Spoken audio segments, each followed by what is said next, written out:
Hey folks, begging your pardon. If you guys couldn't see by the title, it is true. I am going to be joining the cast of Beetlejuice the Musical on Broadway. Oh my gosh, oh my gosh, oh my gosh. This is truly a pinch me moment. I got to make my Broadway debut earlier this year at the St. James Theater when I did my own show, Trisha Paytas's big Broadway dream. And it was really great because we got to raise a lot of money for charity. We had Rachel Zegler, Ben Platt, Sutton Foster, Joy Woods. It was phenomenal with a great ensemble cast who was also making their Broadway debut. It was just like an absolute dream come true. I got to wear the original Technicolor Dreamcoat. It was amazing. I was so shocked when a few months later, I got called to audition for Beetlejuice the Musical when I heard they were bringing it back to Broadway. Now, if you guys have been following this channel for a while, if you type Trisha Paytas Beetlejuice, you will see that I have loved specifically Beetlejuice the Musical since 2019. I was so obsessed with it. I saw it multiple times that year, the original playbill, everything. I saw them on tour last year. I actually saw the touring production last year in Orange County, and it actually had Justin Collette as Beetlejuice and Isabella Esler, who plays Lydia, and they were phenomenal. So I took pictures backstage. It was like very, very cool. I actually have a friend, Lee Price, who was in the touring production, so shout out Lee for being like, you should come. And he understudied for Beetlejuice, or swung for Beetlejuice, because he was in the ensemble, but he was like a swing for like Ortho and Beetlejuice, which is like, you guys know how I feel about the Broadway community in general. Like Broadway musicals, they've lifted my soul, my spirit. They've like fed me ever since I was like a young girl and stuff like that. And it was just like always, of course, a dream, and it seemed so far-fetched, and I was never even like casted in our community theater. Like I was always just like, you know, orphan number 5 and Annie, or like, you know, like it's fine because I loved it so much. I love the magic of all of it, but I have such respect for Broadway performers. I always have. And like people like people who can swing roles, meaning like they are in the ensemble, but they can cover a lead role at a moment's notice and know all the blocking, all the words. It's amazing. Like, it is amazing to me. I have loved the Broadway community. Back in 2020, I did a video where I was donating, I think it was May, how old was I turning in 2020? 32. I think I donated like over $32,000 to different charities, and one of them was the Broadway Cares, and I did Entertainment Community Fund this year. So Broadway gives back to their performers, which is like a really big deal, especially in entertainment. A lot of times performers like aren't covered and they don't really like watch out for them, but Broadway is totally different. And I just love the arts. I love the craft of it all, and I love that it just like provides escapism, and Beetlejuice the Musical has very much been that. You know that I've done music videos, my crazy music videos that I used to do, where I would put literally like my last penny into making like a shot-by-shot reproduction of Say My Name. Like Beetlejuice has been, I have tweets if you look up, like there's just so many things that Beetlejuice has been like in my veins. Specifically, again, the musical, like I love, I mean, literally our dining room is Beetlejuice themed. It's been like this for a minute. My last bedroom was Beetlejuice, like I love it. But specifically the musical, like reinvigorated my love for the characters and just the show. And Beetlejuice the Musical specifically is very bright and very funny. And if you watch the movie can be like a little scary. It's very amazing. Obviously, we love the movie. We love the original. We love Beetlejuice. We love the movie, Tim Burton. Like, you can't, like, yes, of course, it's amazing. But the musical provides like a whole other like element. It just gives it a whole different spin. And it just really, I don't know, it like spoke to me at a time back in 2019. I was really in a low place, and just spoke to me at a time where it gave me some sort of like outlet, some sort of light, some sort of like excitement. And I'm really excited to not only get to be part of Broadway and get to be a performer and like practice, you know, what I wanted to. I'm 37, and this is like my first role ever, you know, and I can't believe I'm gonna be around such talent. Like, it's truly an honor. But more than that, specifically Beetlejuice the Musical, I don't think there is a play. I know there's not a musical out there that I would rather join. This is it. This is everything to me. So I'm beyond blessed. I'm beyond lucky. I hope you guys will get your tickets. They're there now. We're gonna be at the Palace Theater.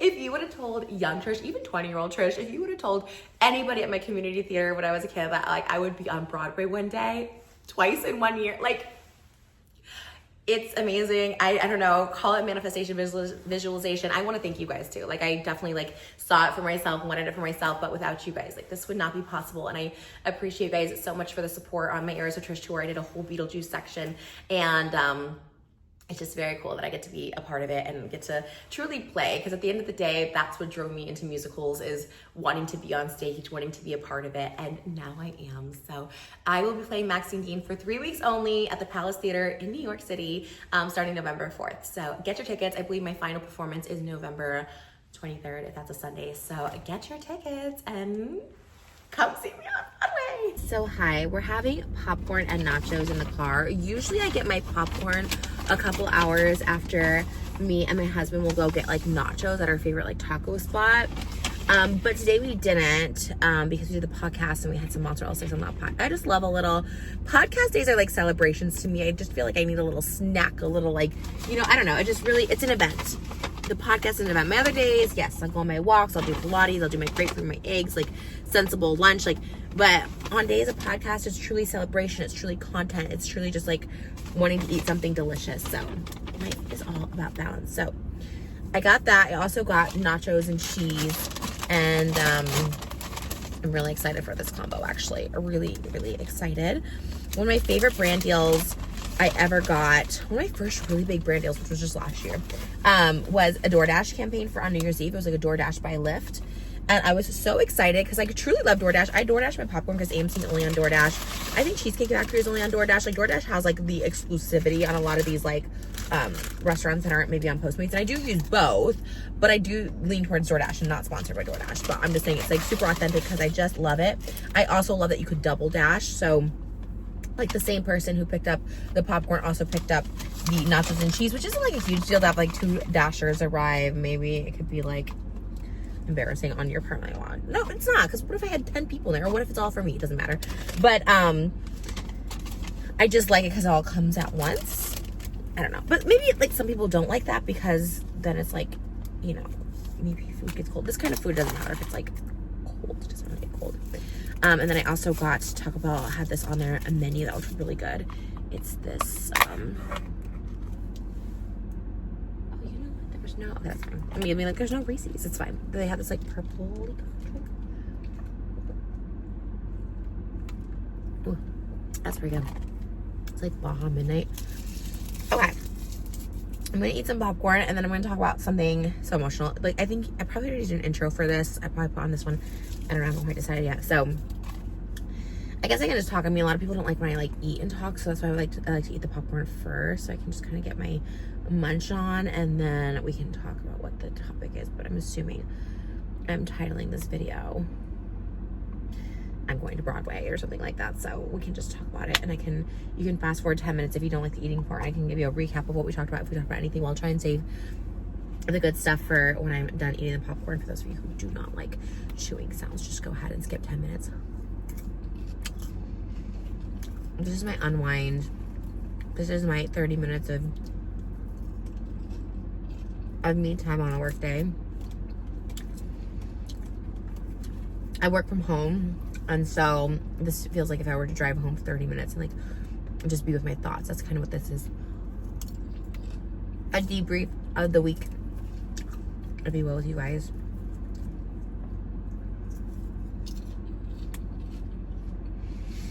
And trust me, I do not need any more me time than 30 minutes a day. I've had literally 25 years, 30 years of my life of me time, and I didn't love it. I love being surrounded by chaos and noise, and I was just upstairs waiting for the popcorn. And Malibu just comes in on like a broomstick and a witch's hat and was just singing like Defying Gravity. I was like, these are the moments. My daughter, she is her own person, I'll tell you that. She just marches the beat of her own drummer. I love her. So we'll get into it before I get like deep into it, but guys, okay. I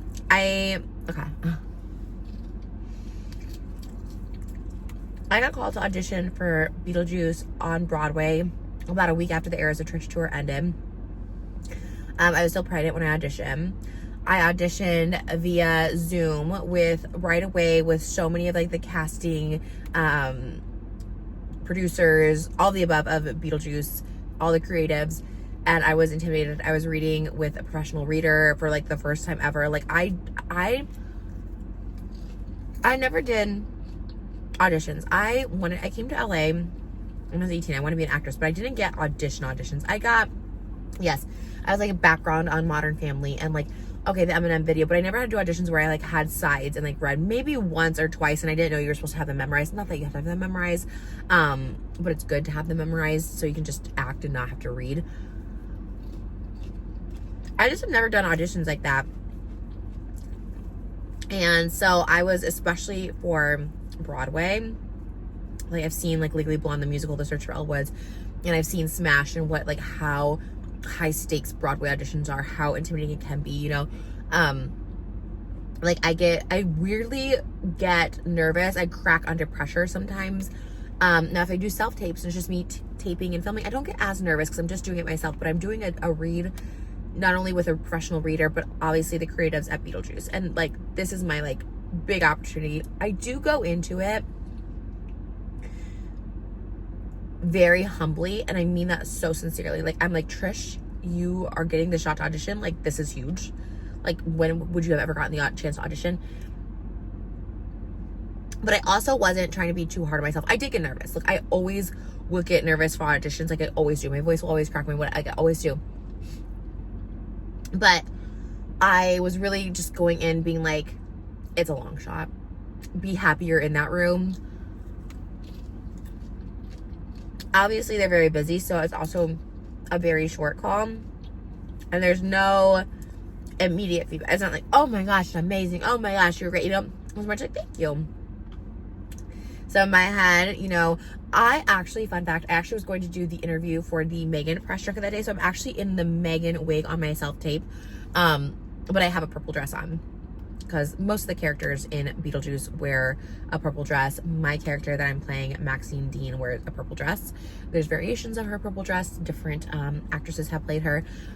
But the overall theme of Beetlejuice is purple. Like, it's very purple. Death Becomes Her is very purple, so I guess Beetlejuice, like, Delia wears purple. I do think of purple for some reason when it comes to Beetlejuice, even the movie. But I guess it more is black, white, stripes, and green. But for some reason, purple, especially in the scene that I'm in the Beetlejuice musical, like, everyone's in purple. So it just stood out to me.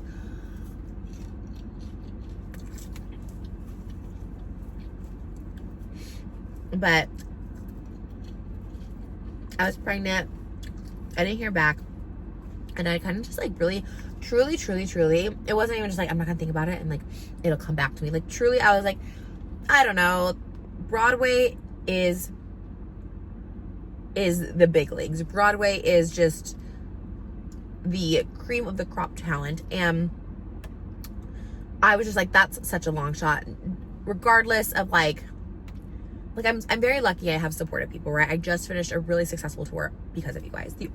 The only reason tour is successful is because, like, fans, if you want to call them, followers, viewers, people who support you, buy tickets, which is, I said this on my Eras of Trish tour, it is the highest honor, the biggest compliment, something I will never take for granted. People purchasing a ticket with their hard-earned money, physically coming out to support you, like, whether that's standing in line, buying drinks, like, physically come out to support you and be in a room with you is, like, unheard of. And I loved my show. I'm proud of the Eras of Trish tour. You know, we didn't have a big production, a big set. It's kind of just me, a little sing and a little talking. Beetlejuice the Musical is production. It is production. It's got budget. It is a beautiful show. It's an experience. It's a show. It's a Broadway show, and the talent on there is amazing. And I'm very lucky that I was even considered for a part, and, like, even luckier. I'm very, very grateful.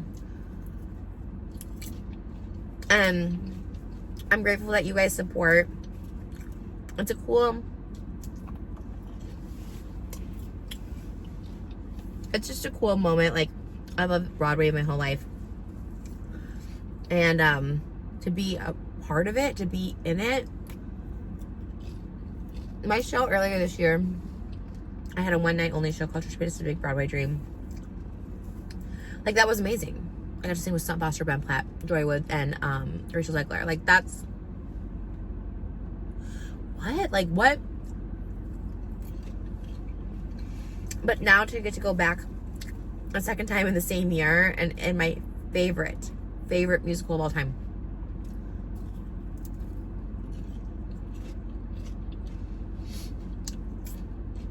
It's wild. But I got the call about a month ago now that they were offering me the role, and all my agents are on the phone and they're like, congratulations, they're offering you the role of Maxine Dean. I sobbed. I could not I got off the call. I was shaking. I was crying. I like was taking really deep breaths. I truly didn't know if I could breathe. I was like, this feels, oh my God, I had nacho cheese too, sorry. I was like, I don't want to cry. And then I just smelled the nacho cheese and that smells really good too. It felt like outer body, like it just, I couldn't believe it. And so I bawled, I cried. We actually were at the taco spot. And then we went and got tacos to celebrate. But I'm so excited to rehearse, to be in New York, to learn, to bring people to the show.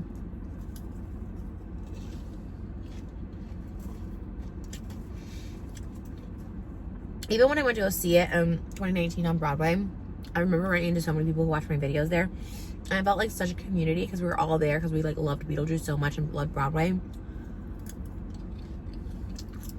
And I'm excited for maybe people who never saw Beetlejuice or have never been to Broadway or have, you know, didn't know about checking out a Broadway show. Like, I'm excited to bring new people to theater. I'm excited to bring people who love the show and be around them. Like, I just am excited to be around the community of it all.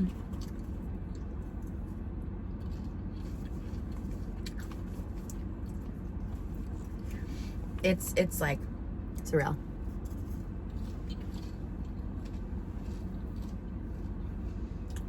I know I keep saying this and I'm very lucky to keep saying this. Like, this is the ultimate. This is the ultimate dream. My ultimate dream was to be a mother, right? And I'm so thankful for that. Like, that's, like, I don't think I could have, like, achieved. And then once I started, you know, having kids, I was like, this is my life. This is my purpose. But then also being able to accomplish other dreams that I had for myself. And I was thinking when I had my first daughter, Map, I was like, this is it. This is all I need. Why am I chasing these other dreams? Like, I can just be a mom and be happy. And then I started getting, like, opportunities started opening up for the dreams that I was chasing for so long. And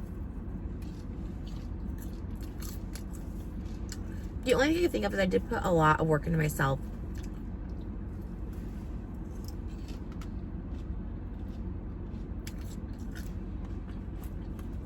Universally, I don't think I was ready for any of my dreams, from motherhood to performing. I don't think I was mentally prepared, like mentally able to.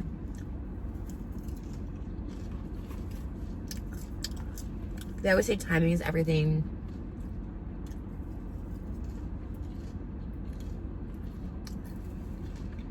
And I believe it. I wanted to be a mother at literally, I'm wanting to get pregnant at like 23.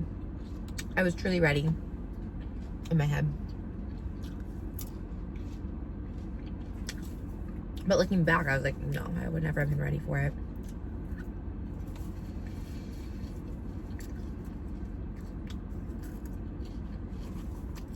I think the biggest proof of that is when I was touring. In 2019, I was touring, and it was the most miserable experience. I had so many demons I was battling, and it was an awful experience. I thought I was never going to tour again. So when, you know, my agents brought up touring before, I was like, absolutely, no, never, it's never going to happen. And it was a different division within CAA, like a touring division. And then I like went out to lunch with them. They actually, like, one of the people in the touring division lived like right next to me. So we're like, okay, let's go to, you know, Four Seasons at lunch. If you want to get me out of the house, tell me we're going to meet at Four Seasons. I'm like, yeah, absolutely. And, you know, he was just kind of explaining to me how they do the touring. Tour manager and all that.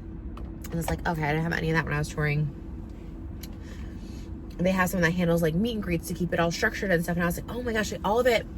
So anyways, long story short, like being in a different mental space this tour, having stability at home, having, you know, knowing that's held down and like all of that, like it just, I feel like I can almost be like, I don't know, in my head what I've always wanted to be, like just, I don't know how to explain it.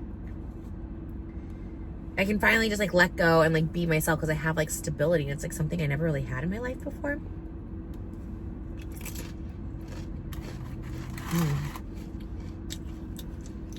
Man, their cheese is good.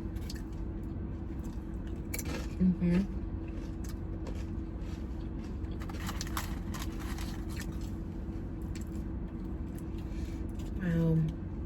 is my favorite combo ever. I'm so excited right now.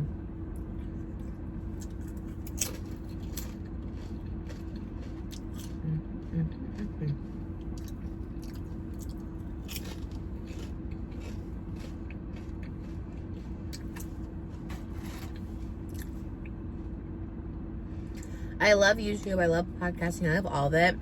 But something about being like on stage, like with an audience, the energy in a room just is so, it just, I don't know, it just makes me feel so alive.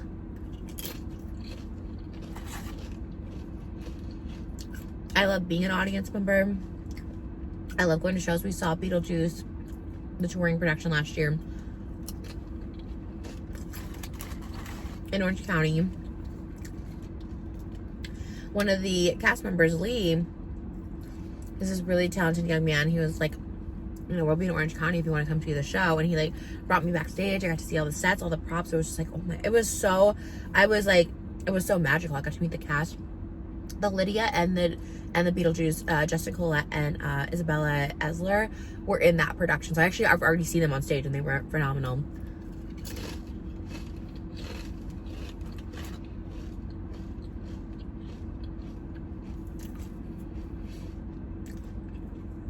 So I can't blame Wayne.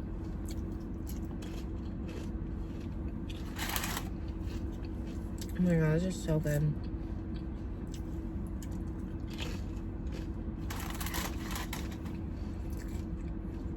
All my family's coming in to see me. My music video director, Andrew Valentine, he just told me he got tickets. Like,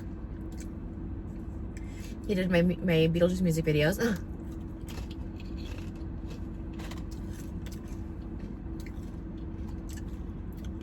It just is so cool. I don't know.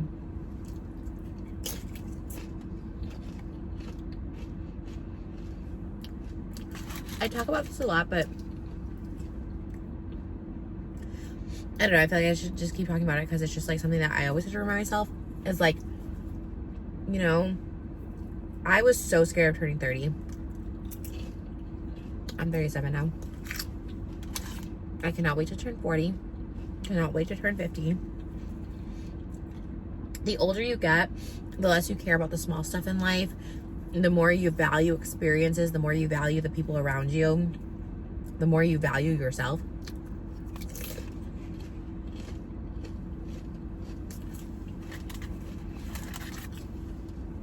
But I truly did not care about turning 30. I didn't know if I'd make it to 30. I didn't care, but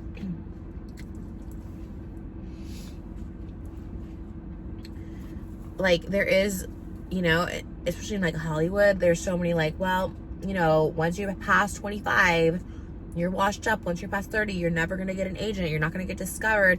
Once it's 35, it's over. Okay, 40, they really are not, like, you'll play a mom or whatever, but it's like, I feel like I've like hit my stride. 37 this year has been the most phenomenal year, but 35 and on, truly. I guess 34 is when I got pregnant with Malibu, and I think ever since then, I feel like I'm hitting my stride.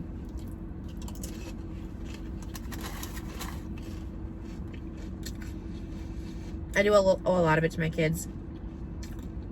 Like, parenthood is not for everybody. I totally respect that so much. Like, so much, especially not being a parent when people are like, I don't want kids. Like, I respect it. I so respect it, and knowing what you want and all stuff. Like, I respect it. And there's so many purposes in life for people to have. Not everything is being married and kids, right? It's great. I love it, but I thrive in it. Maybe not everyone does, but for me, when I had kids, I realized I needed routine.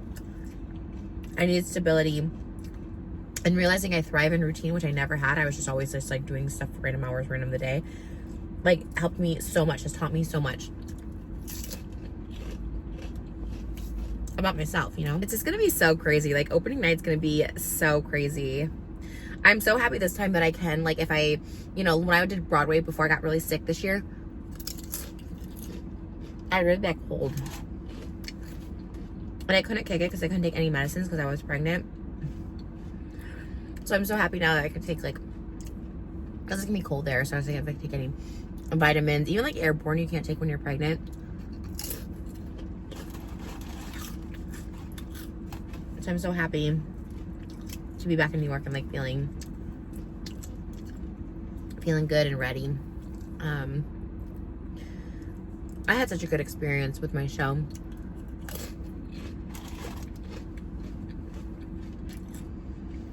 Everybody involved was so talented.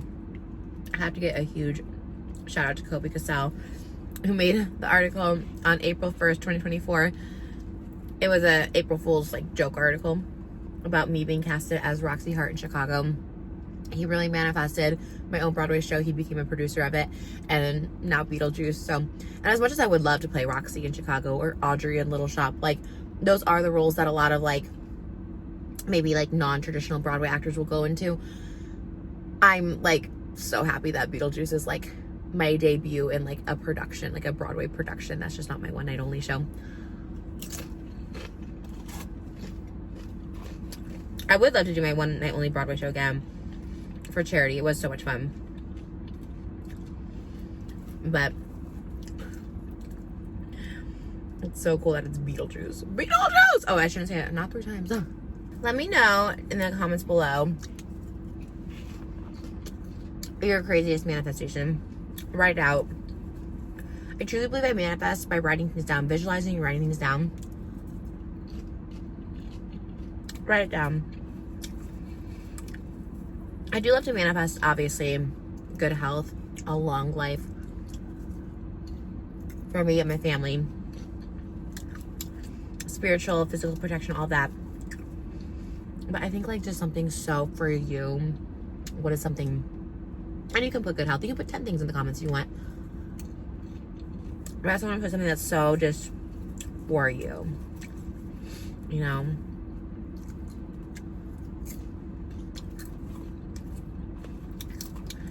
Broadway was never on my lists because I just thought it was like not attainable, not realistic. But ever since that article, I started being like, the April Fool's article by Theater Lead. I was like, but what if? What if I could be on Broadway?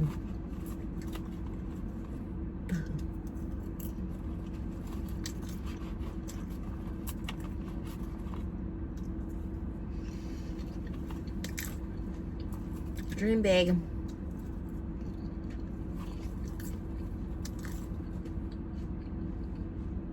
Lucille Ball. I love Lucy when she was 39 years old.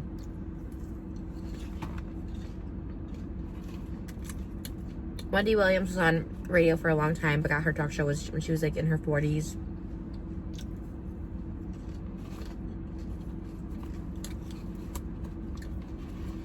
You can hit your stride at any time in life, you know.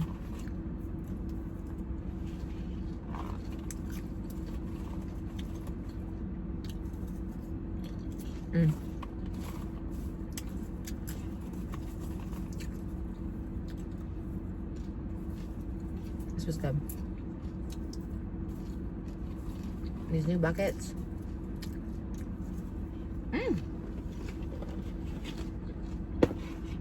Everything. Okay.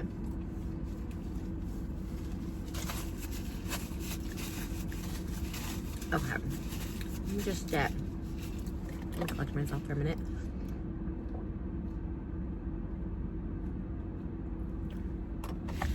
I think I needed the popcorn today as like a distraction because I'm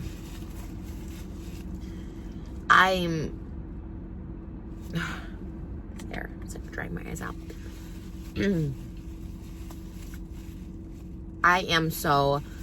I've been so emotional about this.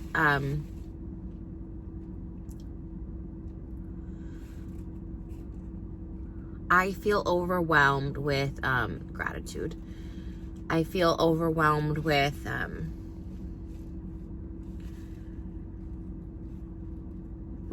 being here and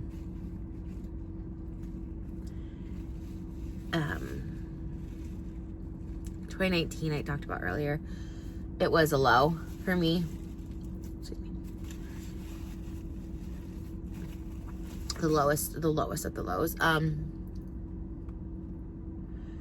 I was a prisoner in my own mind. If you watch the videos of me, I struggled a lot with my mental health. a lot. More than I think I've ever said in videos, probably more than I'll ever say in a video. I don't know if I ever want to go to the depths of where I was in 2019. Like, I've never fully gone to the depths of it. I think I've been real about a lot of it. I don't know if I've ever gone deep because I'm scared to go deep. I'm scared to remember the feelings I had in 2019. I will watch videos of me in 2019 explaining things that were happening, and I see it in my eyes. I see the life, I see the life completely out of me. Just the hopelessness in my eyes, the soulless. I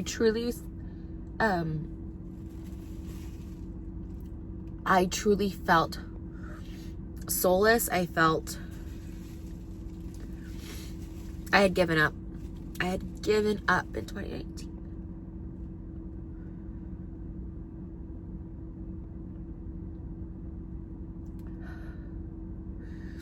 And I feel for so many people who feel the same way, who on the outside can present like they have it together. Not that I don't think I had it all together in 2019. Clearly I had issues, you know, and I was begging for help. I was making those videos. I was crying literally for help.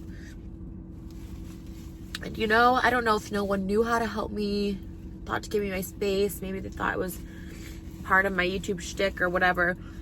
But no one could help me back then. And maybe even if someone tried, you know, I had my mom and sister. I don't think it would have been enough. I don't think it would have been enough. At the end of 2019, it was dark. It was really dark, and I don't want to get into that. This is a happy. I'm just so glad that I lived.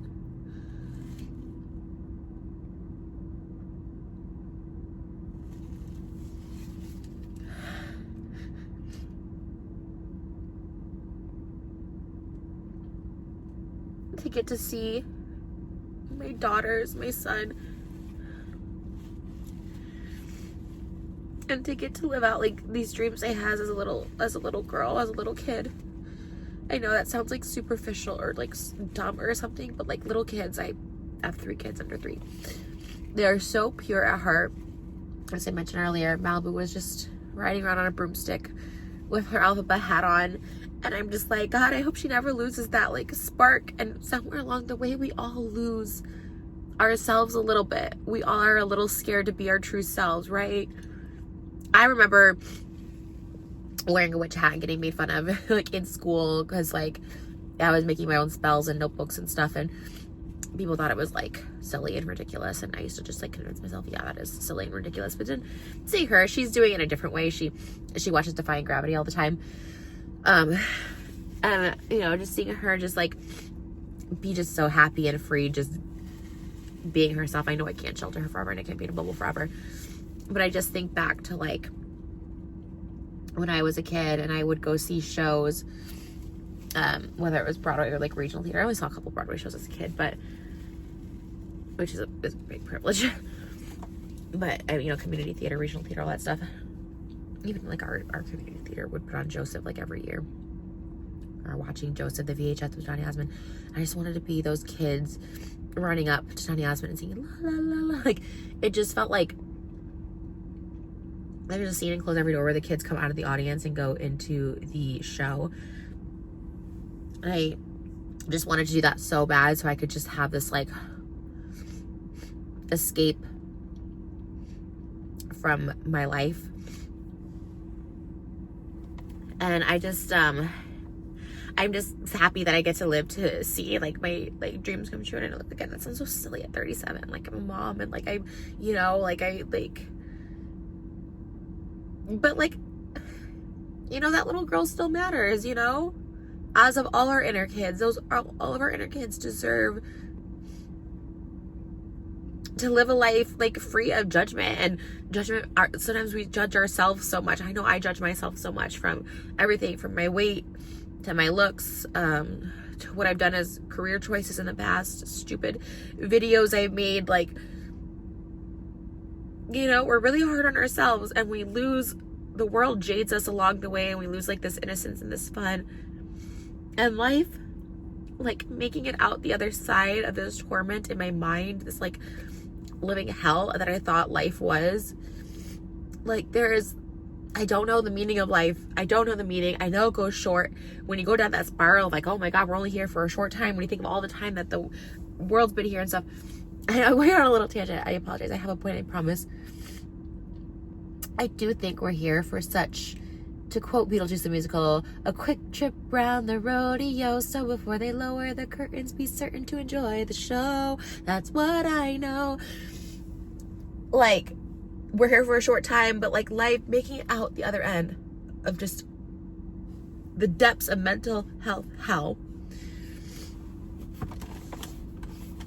Life can be so beautiful. Life can be so beautiful. And I hope, if anything, of all the poor choices I've made in my life, I hope that can make my children very open-minded, but I also hope that like people who watch, adults who watch me, kids who watch me, people older than me that watch me, like it's like never too late to change it around.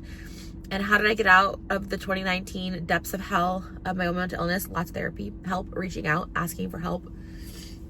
And I had to make all those moves myself, asking for help.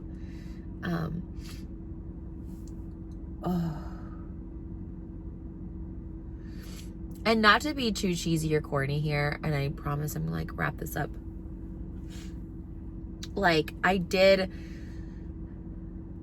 just like Joseph saved me as a young girl. Like I watched it, I saw Donnie as this like safe man playing Joseph, right? Like safe, wanting to do good by the children, by his brothers. I wanted to be the children in that show and play and just be like in this perfect world with a happy ending.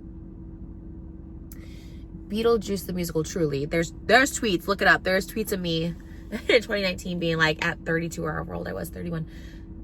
Yeah, 31. Like saying like the show like got me out of depression this year. Like I tweeted that back in 2019. The show saved me. I'm 31. I'm not embarrassed to admit this. Like it really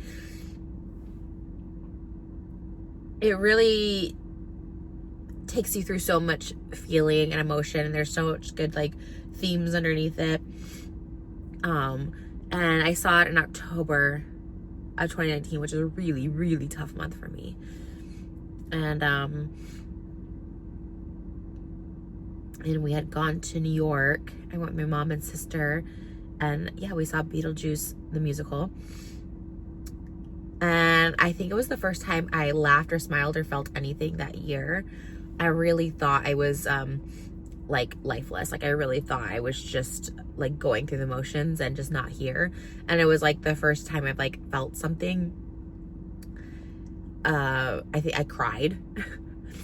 I cried, and then it made me feel so much. It made me feel so good that we went back again at Christmas time that year. Everything about it just made me feel again. So it's kind of full circle that I get to be on Broadway, be on Beetlejuice the Musical, but also have a stable mind, a happy ending. Like I got out of the trenches, I watched it for the first time when I was in the trenches, and now I get to come back to it and be in it, which is a great honor, but also just, get to embrace that part of me that saved me. It sounds dramatic, I know, but it really did. And there's that. Okay, wow. Okay, see, it took a lot of twists and turns. That's why I had to have the popcorn. You saw when I'm eating, I get very happy, very distracted, but I never give up on your dreams. Never give up on yourself. You are so worthy of change. You're so worthy of growth, of doing better for yourself. You're so worthy of forgiveness. Be kinder to yourself. I am so thankful for my internet journey for so many reasons. I am so thankful, and yes, I get amazing opportunities like Beetlejuice because of you guys, but also because of the internet. I'm here, right? There was always those words of encouragement along the way. Even in the darkest times in 2019, you know, I did my tour. We'd play, you know, 500 seat theaters and 50 people would show up in the middle of the day. It was like a noon show. But you know what? Those 50 people meant a lot. And of course I heard, you know, people were talking bad behind my back or whatever and making fun of me. But those 50 people who showed up, like, you mean more to me than I'll ever know, than you'll ever know. 3 of those people that stand out in my mind, I always talk about Brian, Daniel, and Catherine. They came to my wedding, and I remember them coming to multiple shows, and I remember being like, damn, like, these people are like supporting me and showing me so much love. Like every time to this day that I see Daniel, Catherine, and Brian, they're always just like, I'm so proud of you, like all you've done. And they've been there. And I remember thinking, like, these complete strangers at the time, right, love me, and I can't love myself. And they were just the physical representation of so many other people that were watching my videos. Not everybody was rooting against me, including myself. I'm rooting against myself. So it really changed my life, the internet. All that to say, I'm going to Beetlejuice on Broadway, and it's because of you guys.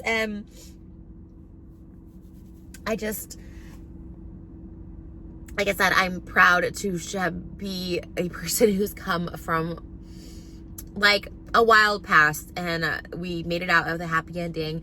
And I'm also now proud to be the reach for your dreams, no matter how delusional they seem, because they just might come true multiple times. You can have multiple dreams, and you could have it all. You could literally have it all, and believe in yourself, and be kind to yourself. And I love you guys, and I wish I could share this popcorn with you guys, but I gotta go inside, and it's past my 30-minute me time. But thank you guys for listening, and I cannot believe that I'm going to be on Beetlejuice the Musical on Broadway.